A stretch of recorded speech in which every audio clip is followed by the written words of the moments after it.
नमस्कार। गृह और परिवार में आपका स्वागत है। मैं किरण शर्मा आज आपको ज्योतिष सिखाने के बारे में बताती हूँ। ये जो हम आपको ज्योतिष सिखाएंगे, ये हम पहले आपको ये सारे 12 के 12 भावों के बारे में बताएंगे और इन भावों से हम कौन से भाव से क्या चीज़ देख सकते हैं, इसके बारे में आपको पता चलेगा।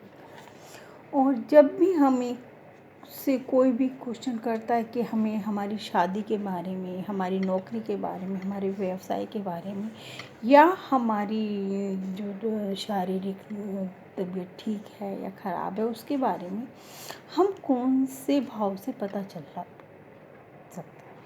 ये हमारे 12 भाव हैं। हम यहाँ से स्टार्ट करेंगे। ये पहला भाव है, ये दूसरा भाव है, ये तीसरा भाव है, ये चौथा भाव है, ये पांचवा भाव है, ये छठा, ये सातवां, और यहाँ से ये आठवां, ये वाला आठवां भाव, और ये नौवां, और यहाँ 10वां, ये 11वां भाव है, और ये 12वां भाव है। ये 12 भाव हो गए हैं। अब आपको हम बताते हैं कि इस पहले भाव से हमें किस चीज़ का पता चलेगा। ये पहला भाव हमारा शरीर के बारे में बताता है कि हमारा शारीरिक सौंदर्य कैसा है, हमारा शरीर लंबा है, छोटा है, किस तरह का, ये हमारे अपने विषय में बताएगा।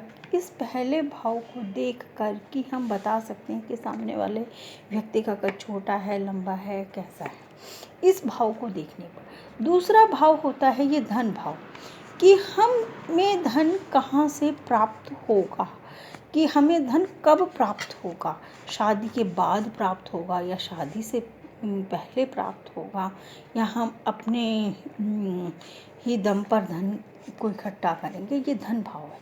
और जो ये तीसरा भाव है, ये भाई बहन का और हमारे पराक्रम का हैगा। इससे हमें पता चलता है कि हमारे भाई बहनों का हमारा किस तरह से हमारे विचारधारा या हमारे भाई बहनों में हमारा कितना प्यार है और हमारा कितना पराक्रम है, हम कितने सब इकट्ठे रहते हैं। और जो ये चौथा भाव है, इससे माता का, वाहन का, भूमि का, हमारे पास कितनी भूमि है, कितनी लग्जरीज हैं, ये चौथे भाव से पता चलेगा कि हमारे माता से हमारे विचार कैसे हैं, या हम अपनी माता के लिए कितने कहते हैं कि हम अपने माता पिता के लिए कितने समर्पण हैं, सिर्फ माता के लिए, पिता के लिए नहीं। और जो ये पांचवा भाव है, यह पांचवा भाव विद्या और संतान के लिए। यहाँ पर हमारी विद्या के बारे में पता चलेगा कि हम कितने पढ़े लिखे हैं, कितने गुणवान हैं, और हमारी संतान से हमें कितना फ़ायदा होगा और कितना नहीं, ये हमारी संतान के विषय में पता चलेगा। और जब ये छठा ये घर जो होता है, ये हमारे रोग का, शत्रु का, और इसको हम मामा का घर भी कह सकते हैं कि मामा के विषय में भी यहीं से पता चलेगा। और ये सातवां घर है, जो ये है जीवन साथी का, ये जीवन साथी का है। इससे जीवन साथी के बारे में पता चलेगा। और साझा, और इस साझेदारी भी, हम अगर किसी के साथ कोई व्यापार करते हैं या कुछ भी करते हैं, इससे हमें साझेदारी का भी पता चलेगा। जीवन साथी और साझेदारी का भी पता चलेगा। और आठवां घर है खोज का, कि हम नई कौन कौन सी खोज कर सकते हैं, या इस व्यक्ति के अंदर कौन सी एक अच्छी वो है, ये जो अच्छी खोज कर सकते हैं। और इसको हम मृत्यु का भी घर कह सकते हैं। इस घर के बारे में देखकर हमें मृत्यु के बारे में भी पता चल सकता है। और जो ये 9वां घर है, ये हमारे धर्म का, हम कितने तीर्थ यात्रा पर जाने वाले हैं, या हम कितना दान धर्म करने वाले हैं। दान धर्म ये नहीं है कि हम अपने घर परिवार वालों को ही कुछ दे रहे हैं तो वो दान धर्म में आ रहा है, ऐसा नहीं है।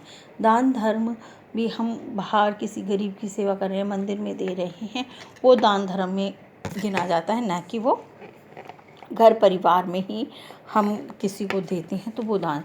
हाँ, घर परिवार में भी दान जब दिया जाता है, जब हम बहन बेटियों को दे रहे हैं या कुछ रिश्ते ऐसे होते हैं, वहाँ पर ही वो चीज़ दान धर्म में गिनी जाती है। और ये जो 10वां घर है, यह पिता का घर भी होता है, व्यवसाय का घर भी होता है, और राज्य मतलब कि हमारा कितना बड़ा व्यवसाय होगा या हमारी कितनी मान प्रतिष्ठा होगी, ये 10वें घर से पता चलता है। और ये जो 11वां घर है, ये आय का घर है।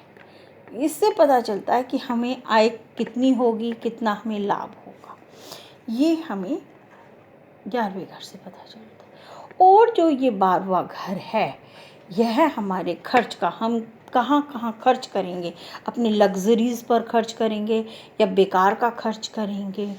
और ये हमारा हानि का भी है कि अगर हम अपनी लग्जरीज़ में अपने ऊपर खर्च करते हैं तो वो हानि नहीं होती। कई बार हम कुछ खर्च करते हैं लेकिन उसका हमें बेनिफिट नहीं मिलता, तो वो हानि का भी हो जाता है। और इसी घर से हमें ये भी पता चलता है कि कई बार कुछ कार्य जाने अनजाने में कुछ गलत काम हो जाते हैं, तो ये हमें दंड का, कि हमें किसी भी प्रकार का कोई ऐसा तो कार्य नहीं करने कि जो भविष्य में हमें उसका हर्जाना भरना पड़े। अब मुझे उम्मीद है कि आपको ये 12 के 12 भावों के बारे में सही से पता चल गया होगा और इनकी गिनती भी इसी हिसाब से होगी। तो अब हम आपको इसे आगे बताएंगे। नमस्कार।